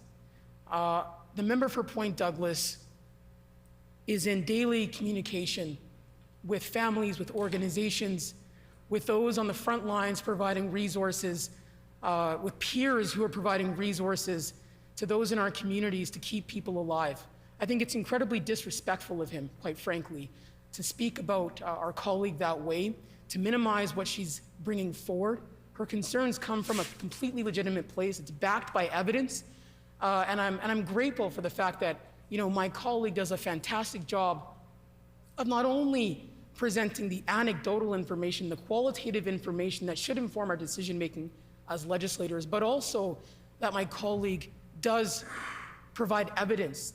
She uses the data that is available to us. I need to say, the data that isn't as readily available as it should be. She uses the very little data, the not transparently provided data that exists, and asks for greater transparency and information to be brought forward so that, in fact, the government can do a better job. I think it's disappointing that the member for Brandon East, or any member of this House, would suggest, by being so critical of that ask, that less access to that information somehow is a good thing. The member needs to recognize that you can't fix what you don't measure. You can't fix what you don't understand. And in order to understand something, we need the information. And that's one of the asks that the member for Point Douglas, in her capacity, has brought forward to this House in every which way possible, at every opportunity. And she does that on behalf of families. She does that on behalf of Manitobans. And that is exactly what we're elected to do. And so I commend her for that.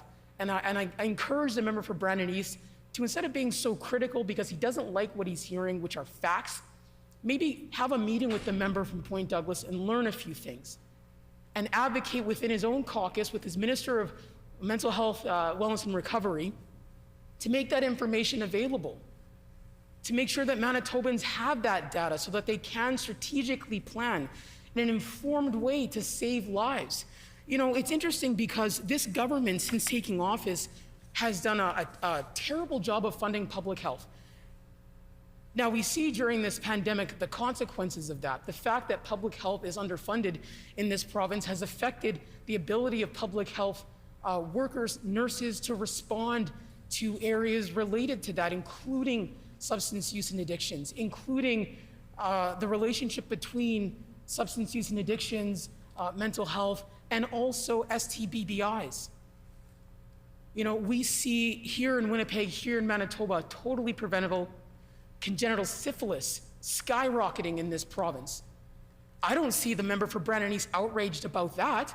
I don't see the member for Brandon East outraged that babies in Manitoba are being born with an entirely preventable congenital disease. Where's the outrage for that? Does he think that's acceptable?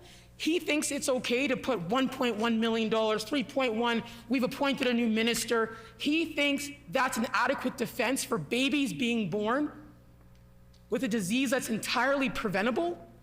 When we first saw the first cases of that rearing their head again in Manitoba, people were shocked, jaw dropped. Understandably so. It was in the media. What's going on in Manitoba? What's going on in Winnipeg?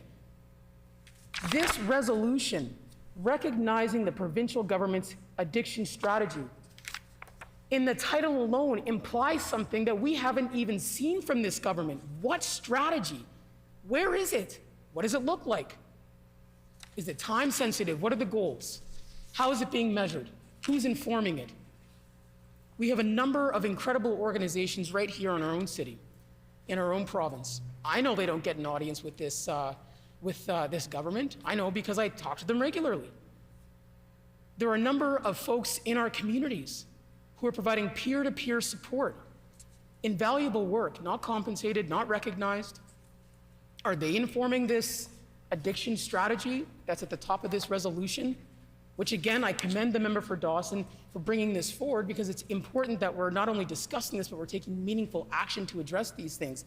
But you can't call something a strategy when nobody's actually, what is it? No one's seen it.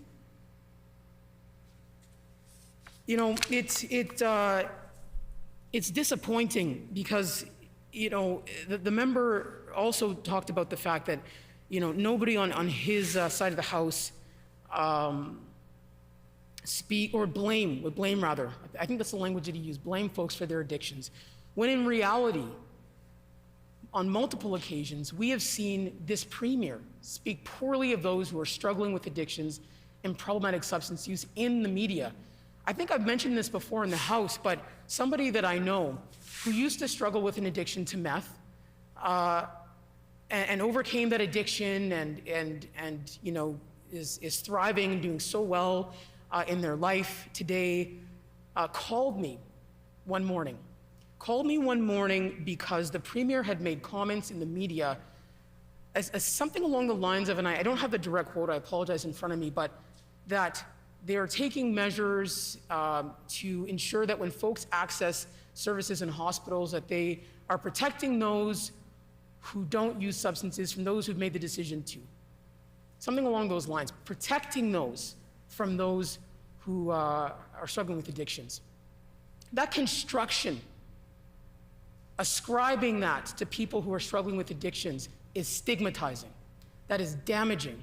That person called me so upset, so hurt by that the person who is at the top of the political ladder in Manitoba as the leader of this province would make such harmful, damaging statements about people who are struggling to get their needs met, to get their mental health needs met, their physical needs met. That's just one of many examples I could provide. I could talk about how once in this chamber, actually, the Minister of Finance made a comment about, actually referenced people who are involved with the justice system as thugs. I was shocked sitting in this House hearing that. Good example of stigmatizing those who disproportionately are affected by trauma, navigating substance use issues sometimes, have unmet needs, stigmatizing people in a way that creates a wall, a barrier to them being able to see the help and the resource that exists on the other side. I would encourage that member for Brandon East to not be defensive, and to instead reflect on the rightful criticisms that people have for this government. Understand that these criticisms are coming from citizens who are losing their loved ones on a daily basis. The last thing that I would say is that we need to ensure that as we move forward through this pandemic, we don't leave people behind. And we all have seen that those who have been marginalized before this pandemic are increasingly marginalized during it. So I hope that with this resolution in mind, the member for Dawson encourages his members to do— The member's time has expired. The honourable member for River Heights. Thank you, Mr. Deputy Speaker. I want to address a number of issues related to addictions and treatment in reference to this private member's resolution. One of the most critical aspects of helping somebody with an addiction is that the help is there at the critical time when they recognize that they want help and they need help. And I give an example of an individual who went 3 times to RAM clinics seeking help and was turned away 3 times. The first time he was turned away because he was only off opioids for 18 hours and not longer. The second time, after a tremendous effort and struggle, he got off opioids for 24 hours. He got there, he was in the lineup. Things were going well, but then when he got to the front of the line, the clinic closed for the day, and that was it.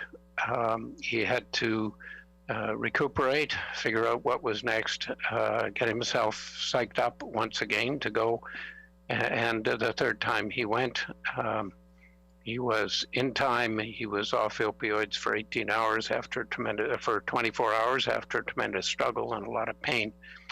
But then he was turned away because there were no REM detox beds available at the Main Street Project. I am told that there were other beds at the Main Street Project, but because there were no RAM designated beds, he could not go there. This is an example of the current system. This was not very long ago. not working. And so there remain many areas which critically need to be addressed. It is vital that individuals who have addictions have somewhere to go, that they will get help. And if it is not immediately detox, then it needs to be harm reduction, whether at a safe injection site or to somewhere where they can get maintenance opioids if they're on opioids, as a step toward getting off and getting treatment. But there needs to be this path so that somebody is not turned away, because that for somebody with addictions is terrible. And is one of the reasons why we have seen a lot of increase in opioid deaths. People need to be able to get in to detox when they're ready and when they need it.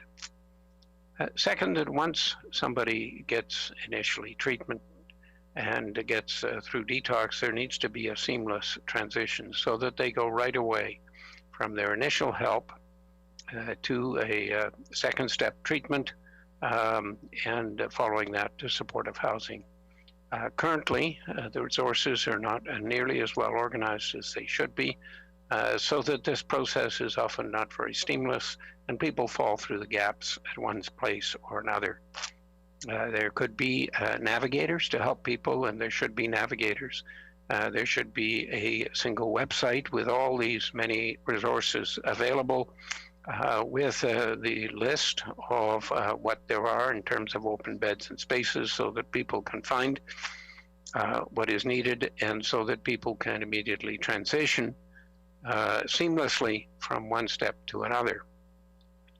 Third, there needs to be accountability. We need to be measuring results.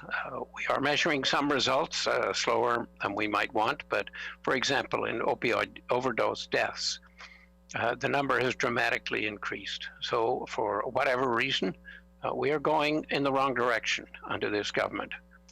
We need to have those results, figure out what's not working, and fix it, instead of just going ahead and saying, oh, what we're doing is fine. We've got an increased number of sexually transmitted diseases, increased syphilis. This is going up. Again, we have an objective endpoint. It's going in the wrong direction. The government needs to be on top of this instead of just saying, oh, it's all good.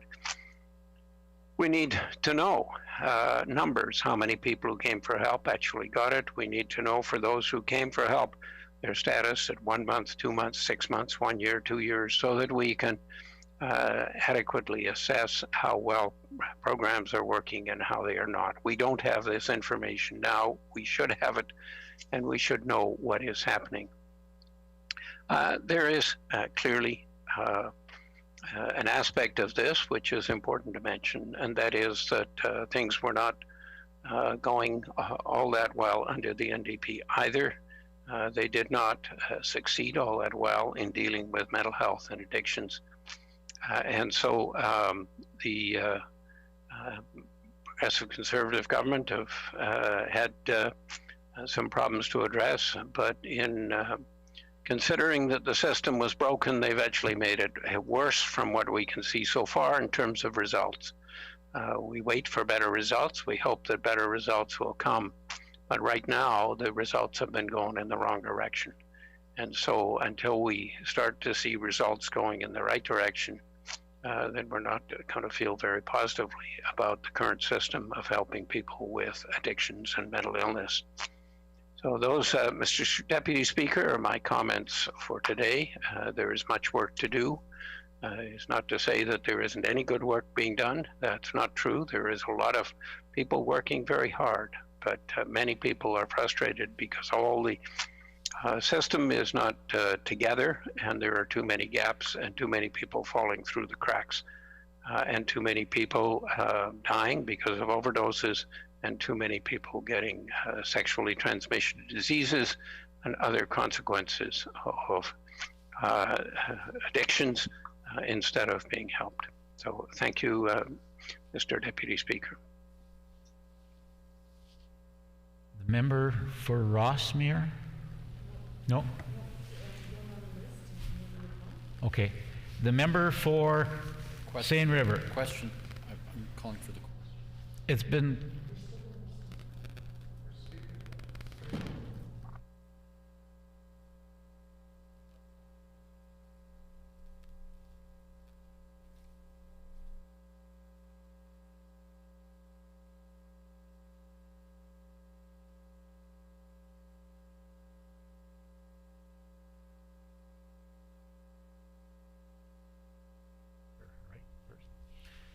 The member for Seine River.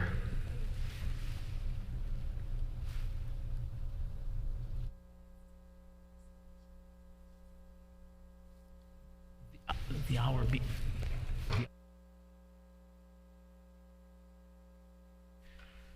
The hour being 12 a.m. or 12 noon. The debate will remain opened. The hour being 12 p.m. This House is... Okay. The member for Seine River with 10 minutes remaining.